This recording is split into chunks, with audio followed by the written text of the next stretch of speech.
precision, the balance of Japanese and English rhythm, the wisdom of emotional literacy.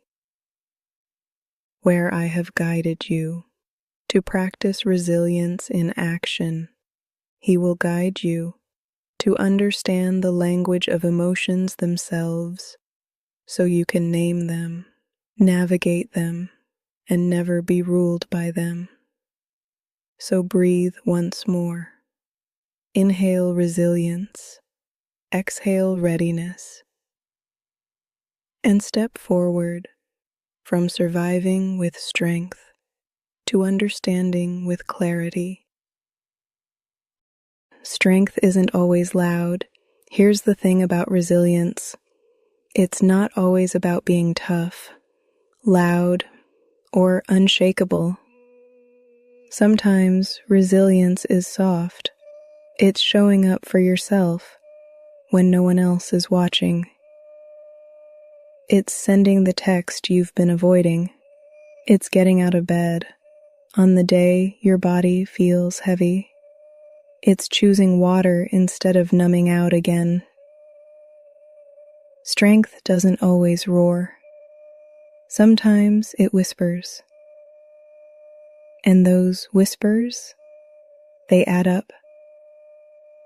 Every small choice to keep going, every quiet step forward, that's resilience at work. You don't need to break records. You just need to keep moving. Resilience lives in the small wins, the bed you made this morning, the walk you took instead of scrolling, the moment you paused to breathe instead of spiraling. These things may feel tiny, insignificant even, but your nervous system notices. Your mind takes notes. Your body remembers, I can still choose. Small wins stack. They build momentum. They remind you that you're not powerless, even when life feels overwhelming. So don't underestimate the little things. Write them down. Celebrate them. Let them remind you resilience isn't built in a single leap. It's built one steady step at a time, and every step counts. Here's something we don't talk about enough. Stress isn't always the enemy. Stress means your body is trying to rise, to meet a challenge. The problem is when it doesn't stop, when the pressure never lets up, when the system never resets. That's when stress turns into burnout. And burnout isn't a badge of honor. It's a warning sign. So resilience isn't about pretending stress isn't real. It's about learning how to notice it early. Listen to what it's telling you and release it before it breaks you down. So what does coping without collapsing look like? It looks like pausing to stretch when your body feels tight. It looks like drinking water before your third coffee. It looks like naming your feelings out loud. I'm overwhelmed. I'm frustrated. I'm tired. So they don't stay bottled up inside. It looks like taking 5 minutes to breathe before you hit send on that email, before you scroll endlessly, before you shut down completely. Coping isn't about doing something huge. It's about building tiny release valves so the pressure doesn't explode. You don't need to master everything today. You just need practices that keep you steady. And steadiness, not perfection, is what keeps resilience alive. So the next time stress rises, ask yourself, What's one small thing I can do right now to ease this pressure without collapsing under it? That one thing, that's resilience in action.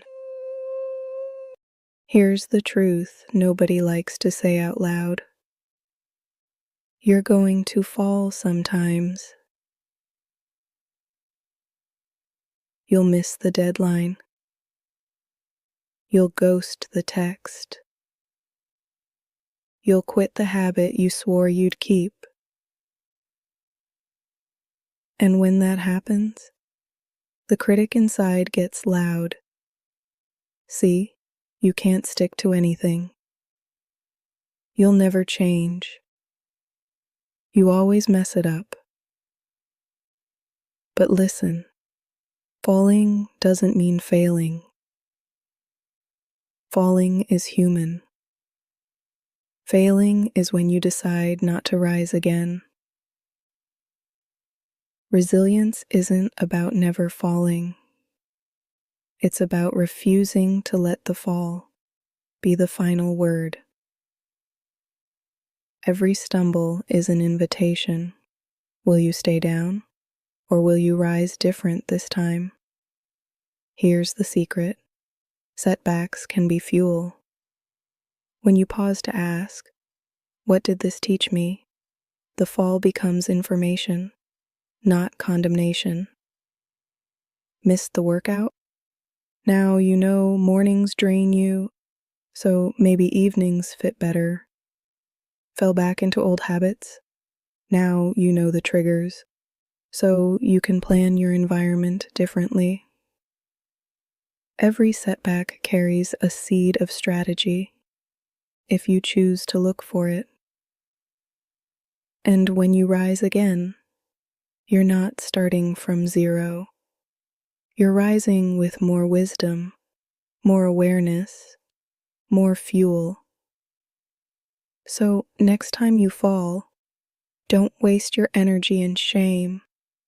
Use it in resilience. Remind yourself, this stumble is not my story's ending. It's part of the climb. And each time you bounce back, you strengthen the muscle of resilience. Not because you were flawless, but because you kept going anyway. Let's be real. Your energy isn't infinite. You wake up each morning with a tank that needs protecting. And if you let everyone drink from it, without limits, you'll be empty by noon. That's why boundaries matter. Not because you're selfish, not because you're cold, but because your energy is sacred. Resilience isn't about pushing yourself until you break. It's about knowing what drains you, what fuels you, and choosing wisely. So stop thinking boundaries make you hard to love. Boundaries are what make love sustainable. Because when you protect your energy, you show up more present, more steady, more real. So, what do daily boundaries look like? It might be saying, I can't talk right now, but I'll call you tomorrow. It might be turning your phone on silent after a certain hour. It might be giving yourself permission to say no without explaining yourself 100 times. And listen, boundaries don't have to be perfect or permanent. They can shift as your needs shift. But the key is this. Boundaries keep you from leaking energy into places that don't deserve it. That way, you can pour into the places that truly matter. Try it now. Pick one small boundary you could practice today. Maybe it's not checking emails after dinner. Maybe it's limiting how long you stay in draining conversations. Maybe it's carving out 10 minutes just for you. Notice how your body feels when you picture holding that line. Relief, tension, a little guilt. That's okay. Boundaries take practice, but every time you hold one, you're telling yourself, my energy matters. And that message, that's the foundation of resilience. Here's something most people overlook. Resilience isn't built in the big moments. It's built in the small ones, the daily choices, the little habits that either drain you or refill you. When life feels chaotic, routines give you rhythm. They remind your nervous system, you are safe, you are steady, you have ground beneath you. Without those anchors, everything feels like crisis. Every challenge feels bigger than it is. But with simple routines, your body and mind learn to trust stability. And that trust makes it easier to handle disruption when it comes. So what does this look like? It's not about strict schedules or forcing yourself into rigidity. It's about rhythms that restore you. It might be starting your morning with 5 minutes of silence before checking your phone. It might be setting aside time to stretch, to walk, to breathe, not because it's dramatic, but because it steadies you. It might be ending the day by writing down one good thing that happened, so your brain learns to release stress instead of carrying it into tomorrow. These routines are not luxuries. They are resilience practices.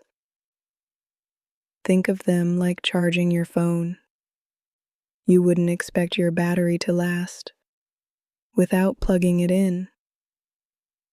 So why expect your spirit to endure without restoration? Pick one routine to practice this week. Keep it simple. Keep it repeatable. And notice how it shifts your energy. Because resilience doesn't just show up when life gets hard. It's built daily in the quiet choices that restore your strength before the storm comes. Here's something that might surprise you. Anxiety isn't always a sign you're broken. At its core, anxiety is your body's alarm system. It says, pay attention. Something feels uncertain. Something might need care. The problem comes when the alarm never shuts off. When every sound, every thought, every possibility feels like a siren blaring inside your chest. That constant alarm drains your energy, steals your focus, and convinces you you're powerless. But here's the truth. Anxiety is not the enemy.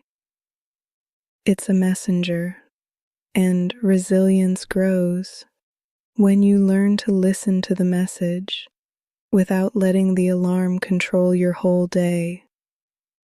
So how do you work with anxiety instead of fighting against it? First, notice it in your body. Where does it land? Your chest? Your stomach? your shoulders. Name it gently. I feel anxious, not I am anxious, because you are more than this feeling. Second, pause for breath. Inhale slow for 4 counts. Hold for 4. Exhale for 6. Do it again until the alarm softens, until your body remembers you are not in danger right now. Third, ask the anxiety, what are you trying to tell me? Maybe it's reminding you to prepare for something ahead. Maybe it's telling you you've stretched too thin. Maybe it's pointing to a place where you need support. When you treat anxiety as awareness, you shift from panic to presence. Because now, instead of drowning in it, you're using it. And that's resilience. Not erasing the alarm, but learning how to respond to it with steadiness and care. So the next time anxiety rises, don't hate it. Don't shame yourself for feeling it. Pause, breathe, listen, and then act from awareness, not from fear. That shift, that's how you turn anxiety into resilience. Here's something nature teaches us. The strongest trees aren't the stiffest ones. The trees that survive storms are the ones that bend with the wind, not the ones that try to resist it. Resilience works the same way. When you're too rigid, when you demand perfection, when you cling to one plan, one path, one identity, life's changes feel like destruction. But when you stay flexible, you can adapt. You can shift your approach without losing yourself. You can move with the storm instead of snapping under its weight. That's not weakness. That's wisdom. So, how do you build flexibility? Start small. If a plan changes, instead of spiraling, practice asking, what's another way forward? If something goes wrong, instead of labeling it failure, ask, what can I learn from this? If a door closes, remind yourself, closed doors redirect me. They don't define me. Flexibility is a mindset shift. It's trading the question, why is this happening to me? For, how can I move with this and grow through it? And just like stretching a muscle, the more you practice, the easier it becomes. Try one flexible act today. Maybe take a different route home. Maybe say yes to something new. Maybe let yourself rest instead of pushing past exhaustion. Every time you practice bending, you prove to yourself, I don't have to break. That's resilience, not in pretending life won't test you, but in knowing you can adapt, shift, and still stand strong. Most of the weight we carry doesn't live in the present moment. It comes from replaying the past, what you should have done, what you could have said, what you wish had gone different. Or it comes from fearing the future, what might happen, what could go wrong, what you don't feel ready for. Both spirals steal your strength. They drain energy from right now, the only place you can actually act. That's why grounding in the present is such a powerful resilience tool. Because when you anchor here, in this breath, in this step, in this choice, you take back control from the swirl of past and future. Here are a few ways to practice. Start with your senses. Notice 5 things you can see, 4 things you can touch, 3 things you can hear, 2 things you can smell, 1 thing you can taste. This pulls your body and mind back into the present moment. Or try mindful breathing. Inhale slowly for 4 counts. Hold for 4. Exhale for 6. Do it 3 times. Another practice. Say out loud what's true right now. I'm sitting in this chair. My feet are on the floor. My hands are steady. Simple, yes, but powerful. Because your nervous system relaxes when it knows exactly where you are. Grounding isn't about denying the past or ignoring the future. It's about reclaiming your power in the one place you actually have it, here. And each time you ground yourself, you strengthen the truth. I can handle this moment. Not tomorrow, not yesterday. This one. And that's how resilience grows. One present breath at a time.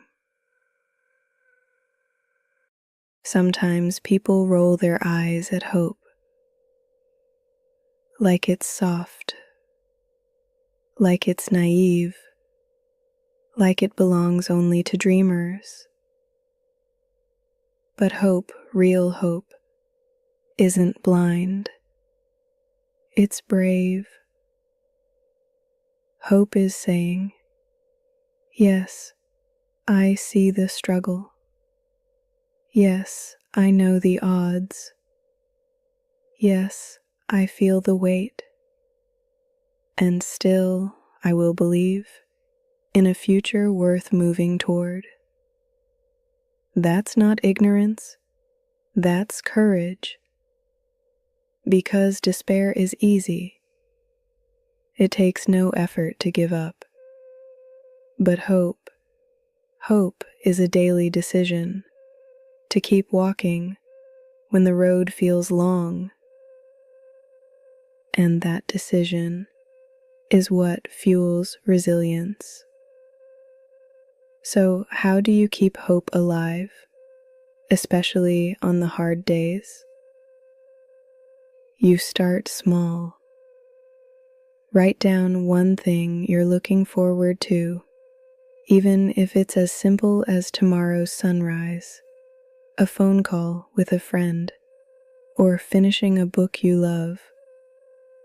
Speak hope into your day. This moment is heavy, but it won't last forever. Surround yourself with reminders, quotes on your wall, songs that lift you, stories of people who endured and made it through. And when despair whispers, "What's the point?" answer with hope. The point is, I'm still here. The point is, I still matter. The point is, tomorrow still holds possibility. Hope doesn't have to be loud. It doesn't have to be constant. It just has to be present enough to keep you moving. Because resilience isn't built on certainty. It's built on faith that your effort, your healing, your journey is worth continuing.